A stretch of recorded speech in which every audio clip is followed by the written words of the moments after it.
qu'elle est belle cette piste. Oh, et ça c'est Paris. Ici c'est Paris. Et oui, on peut le dire.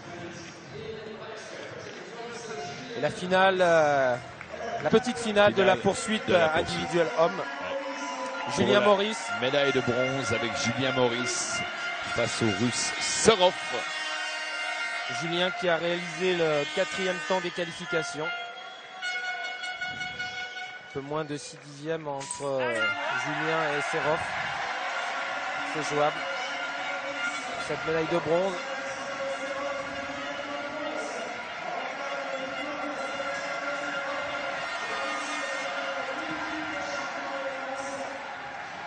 Julien qui se met en position. Julien passe en tête lors de ce premier tour. Cette poursuite sur 4 km, il y en a 16 à effectuer. Oh, il est parti très très vite, Julien. Il a beaucoup d'avance là. Oui, il a presque 9 dixièmes. Ouais, au bout de 2 tours et demi de course. 1 seconde d'avance maintenant. Décidé de partir très très vite. Va-t-il tenir le rythme comme ça jusqu'à la fin? Et là, nous allons arriver au premier kilomètre de course. Et Julien toujours en tête. Pour la médaille de bronze, Julien Maurice le français face au russe Serov. Et pour l'instant, avantage. 1 seconde 7. Et c'est énorme comme écart. Oui, au bout d'un kilomètre, un peu plus d'un kilomètre de course. Il est très régulier, Julien, dans ses tours. Il effectue ses tours en 15 secondes 7.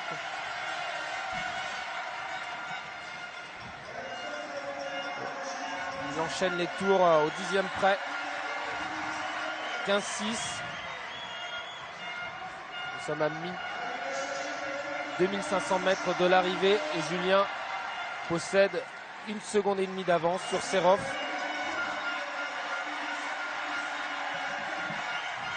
15-8 maintenant pour Julien. C'est encore très très régulier. Le premier kilomètre a été effectué par Julien en 1:8:223 et 1:9:423 pour Serov.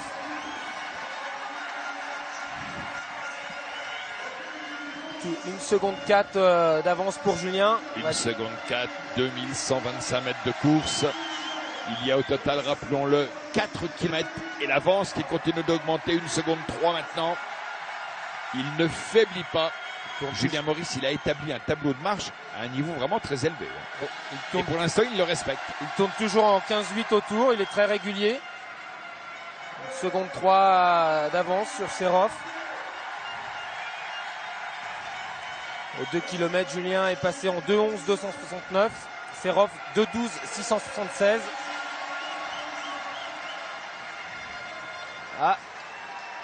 Légère diminution de son avantage. 1:180. 1:120 maintenant. Il va un petit peu moins vite. Il tourne en 16 secondes maintenant, Julien. Il est peut-être parti un peu trop vite. C'est à ce moment-là que les jambes commencent à brûler. Ouais. C'est bien ça. Julien qui ralentit, qui va de moins en moins vite. Il tourne en 16 sous la seconde. Alors là, le public de Saint-Quentin-en-Yvelines qui a été exemplaire depuis mercredi. C'est le moment ou jamais de jouer son rôle. 0,6. Et oui, Julien. Il a perdu la moitié de son avance. Oui, Julien tourne actuellement en 16 secondes 4 au tour. Tout à l'heure, il tournait en 15 secondes 8. Il est parti peut-être un petit peu trop vite. Il n'y a plus que 5 dixièmes d'avance sur Serov. 16-4 pour Julien. Il reste deux tours. 4 dixièmes d'avance. 4 dixièmes, c'est jouable. Il faut tenir. C'est à l'énergie, c'est au courage. Aller au bout du bout de lui-même, c'est ce qu'il va tenter de faire Julien Maurice pour apporter à la France une médaille de bronze en poursuite, ce qui serait formidable à 1 an et demi des Jeux Olympiques de Rio. Il va y aller, il va réussir. Ça va être serré, mais c'est bon. 382 millièmes et une médaille de bronze pour Julien Maurice. C'est véritablement 55 km/h, 0,83 de moyenne.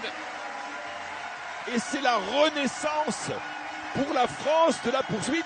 On a vu l'autre jour les finales de la poursuite par équipe. Les Français ont battu 2 fois le record de France, franchi la barre mythique des 4 minutes, sont descendus à 3 minutes 58. Ils ont terminé 7e. Et ce soir, Julien Maurice, médaille de bronze donc dans la poursuite individuelle. C'est le retour, et c'est très important, le retour d'une génération de poursuiteurs, ce qui bien sûr va avoir le don de rééquilibrer aussi l'équipe de France. Et ça, c'est bien. Oui, les dernières années, c'était un petit peu difficile sur la spécialité de la poursuite et de la poursuite par équipe. Et cette médaille de bronze va faire du bien. Comme les résultats obtenus, il n'y a pas eu de médaille en poursuite par équipe, mais ils font 7e. C'est Julien Maurice avec Nicolas Gey. Et oui, Julien Maurice qui vient d'arriver dans le box de l'équipe de France. Julien, la question est simple, médaille de bronze ici, en France, devant votre public, c'est extraordinaire.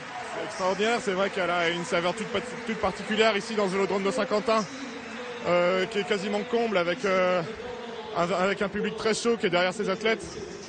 Ça aurait été déjà un rêve de gagner une médaille sur un championnat du monde à l'étranger. Mais alors ce soir en France, c'est l'extase, quoi. Le contrat est rempli, que ce soit en poursuite par équipe ou en poursuite individuelle ce soir. Et c'est les championnats du monde qui, pour moi, est le groupe endurance, je pense. Enfin, bien sûr, le groupe sprint, ça va de soi, mais c'est vraiment les championnats réussis ici en France pour l'équipe de France. Vous êtes parti très vite dans cette finale pour la 3e place. Très vite, vous avez perdu du terrain. Finalement, ça a suffi. Est-ce que c'était prévu? C'était le tableau de marche? Je suis parti dans la même allure que ce matin. Je savais que le Russe finissait très fort. Il a déjà fait la même chose en qualif ce matin. Après, justement, avoir le public être ici chez nous, ça m'a permis de tout donner dans les 2-3 derniers tours. Et je ne sais pas exactement de combien je gagne, mais si ça avait été à l'étranger, je suis vraiment pas sûr que j'aurais réussi à tenir pour accrocher cette 3e place. Vous disiez l'importance de la poursuite et par équipe et individuelle pour vous. Vous êtes, c'est la renaissance de la poursuite française. On l'a vu avec Damien Gaudin, avec Brian Coquard, avec Julien Duval, avec vous aujourd'hui. C'est vraiment une renaissance très importante dans la perspective des Jeux de Rio dans un peu plus d'1 an. Ouais, c'est vrai que c'est une renaissance. Elle arrive presque un peu tard parce que les qualifications ont commencé déjà cet hiver sur les Coupes du Monde. On n'a pas forcément marqué beaucoup de points pour l'instant. Et ce groupe-là qui est au championnat du monde est tout nouveau. On ne l'a jamais aligné sur une Coupe du Monde. Ça faisait 2-3 ans que la poursuite par équipe avait été laissée un petit peu de côté avant les Jeux de Pékin. C'est vrai que c'est très encourageant. On va tout faire pour se qualifier pour Rio. Et, on verra ce que ça donne l'année prochaine. Mais oui. Aidé dans les derniers tours. M'étonne pas, ça ne m'étonne pas. Ça ne m'étonne pas du tout. Il a même dit que s'il n'avait pas été en France, il n'aurait pas eu cette médaille de bronze et que le public l'avait aidé à l'obtenir. On le voit, il pioche, mais il donne tout. Et le Russe est revenu à 4 dixièmes. Il a bien résisté au retour de Serov. Là, ce sont les derniers 100 mètres. En tous les cas, dans notre équipe, ce résultat aura fait un heureux, c'est Eric Derken. Eric Derken qui est avec nous depuis 17 ans pour couvrir soit les championnats du monde, soit les Jeux olympiques sur piste. Et il rêvait de voir une équipe de France de poursuite renaître, tant sur le plan individuel que par équipe. Eh bien, ce soir, il a pu applaudir un Français médaillé de bronze. Et ça, franchement, ça vaut cher, très cher, à 1 an et demi des Jeux olympiques de Rio. Le voici, Julien Maurice. Belle allure, bonhomme. Très, très, très belle performance. Et les drapeaux bretons. Ah, ah, ça. Qui dit cyclisme, dit Bretagne. Qui dit championnat du monde, dit drapeau tricolore, bleu, blanc, rouge, mais aussi drapeau breton. Alors là, s'il peut un jour m'expliquer, Jeff Baldridge, comment il a fait pour avoir 3 secondes 2 d'avance et finalement s'incliner, s'il peut m'expliquer un jour, franchement, je suis prêt à l'écouter. Je ne sais pas si je comprendrai tout, s'il parle en australien, mais je voudrais vraiment comprendre. C'était un peu étonnant cette poursuite où il est parti très vite et il s'est écroulé sur la fin. Et la Suisse. incroyable. Entraîné par Daniel Giesiger. Oh, Daniel Giesiger, l'ancien très très bon rouleur, spécialiste à la fois de la piste et du contre-la-montre. Ah, il est content. Il y a de quoi, hein. Stéphane Koueng. Il porte, vous avez vu le logo BMC, qui est bien sûr l'équipe professionnelle suisse. C'était l'équipe où était Cadel Evans quand il a gagné le Tour de France il y a 2 ans. Il y a 3 ans, pardon. Alors maintenant en Suisse, il dispose aussi d'un très beau vélodrome au format olympique pour préparer les Jeux à Grenchen. Les records de l'heure ont été battus, la première fois par Jens Voigt, un vélodrome rapide. Oui, Jens Voigt qui a pris sa retraite, 42 ans. Quel coureur, quel champion.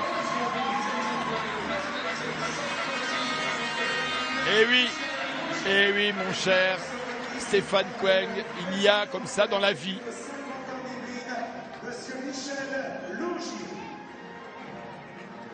Bien sûr, l'entraîneur de l'équipe de France, nous en avons parlé à plusieurs reprises. Grand fan d'ordinateur, je le répète. C'est un vrai entraîneur nouvelle génération.